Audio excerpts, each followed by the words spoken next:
energy ng lahat ng tao. Like, I can really feel the energy just soar through the roof.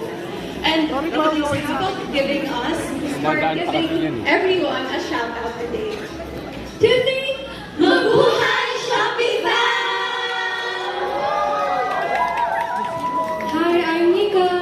What's up, Shopee and Stacey? Hello everyone, I'm Gwen. Hi, I'm Malloy. I'm Colette. Hey everybody, I'm Aya. Hi, I'm Sheena. It's Joanna, and we are Beanie. Yes, it's good enough for Beanie.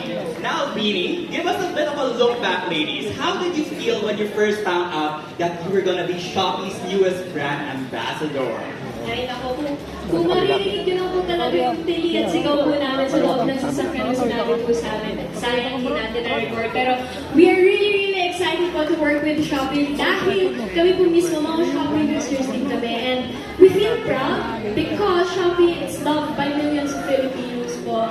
And excited na kami kasi actually nung na-shoot po namin yung TVC, sobrang fun lang yung kung paano yung Beanie. Nag-match kasi yung vibe ng Shopee. So hopefully, mas tumagat ako magsasama namin ni Shopee.